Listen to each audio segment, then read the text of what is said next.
Reclaiming the Gift. This presentation is brought to you by Cristina Gálvez and Gregory Hinds. It is said that when languages were created, language identified the people, who we are, where we came from, and where we're going. Such a phrase resonates with what it means to be Venezuelan. Most of us have been brought up with words such as Pemón, Guarao, Caribe, and Yanomami.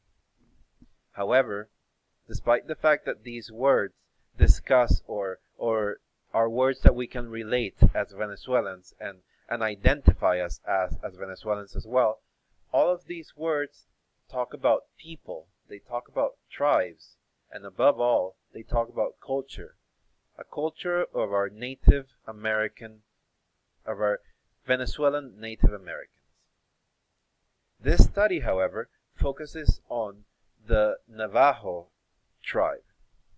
Specifically, it focuses on how young children in the Navajo group are experiencing language loss, and in a way, they're losing that identity that they had with the people, with who they are, with their origins. This study was created by Theresa McCarthy, Mary Romero, and Ophelia Cepeda.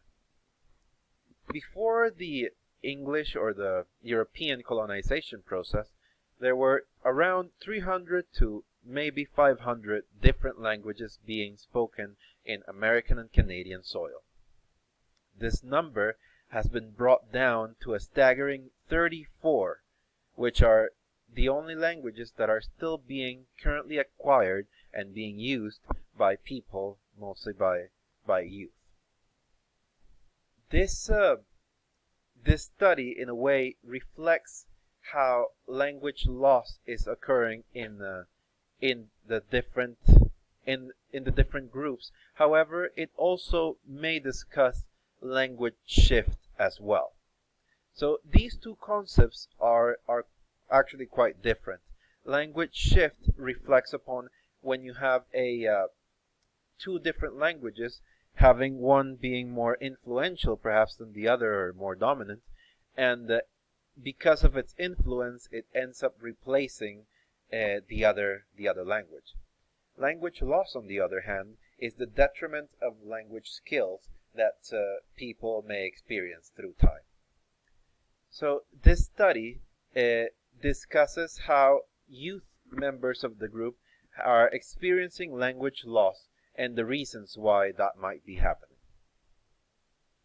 The goals and research questions in this study, as the researchers state, are: our goal in the present project is to better understand language loss across a range of social, linguistic, and educational contexts so that this knowledge may be used to inform tribal language reclamation efforts as well as further the research. There were 4 different research questions being posed in this study.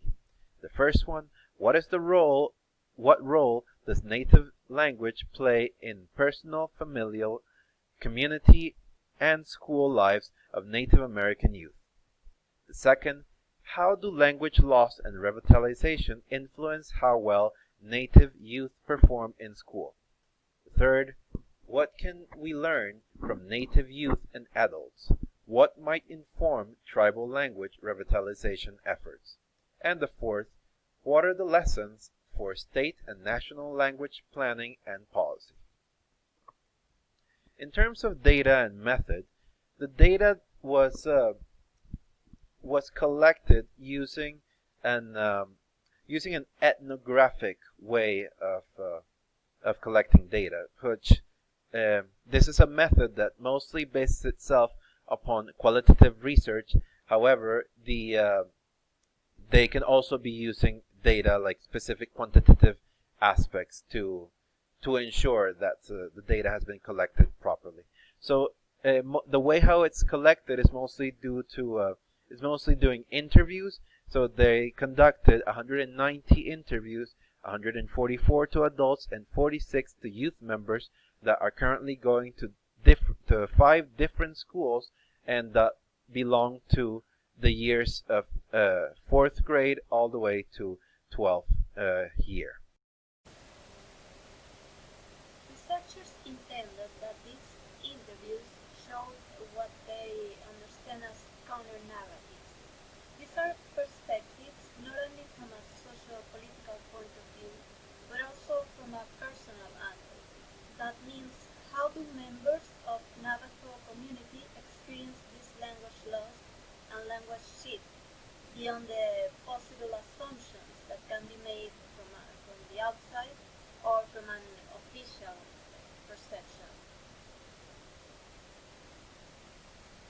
Some of what resulted from the data analysis of these interviews was totally different standpoints, some of them quite contradictory, but that were present at the same time. Some of the interviews showed pride towards Navajo language, and they felt it as part of their identity. Some of them said things like, "It helps me not to lose who I am." Then there was what they called the politics of shame and caring. They found out that there was a sense of shame from some students towards this language. Some of them said things like they just kind of feel dirty about the whole thing. Also, what they call the politics of caring, they find out that many teachers view students as not caring about the Navajo language, while youth view teachers as not caring about it. So it went in both ways.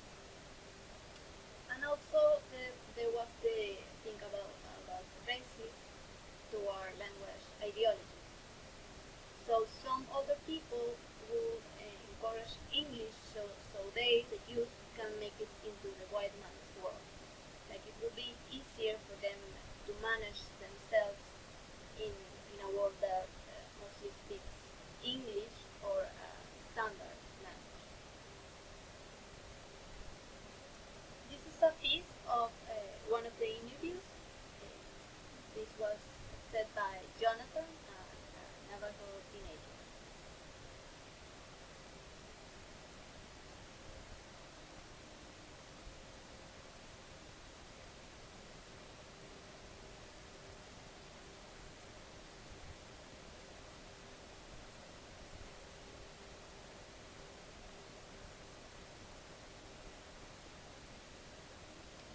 Okay, and here are some brief conclusions.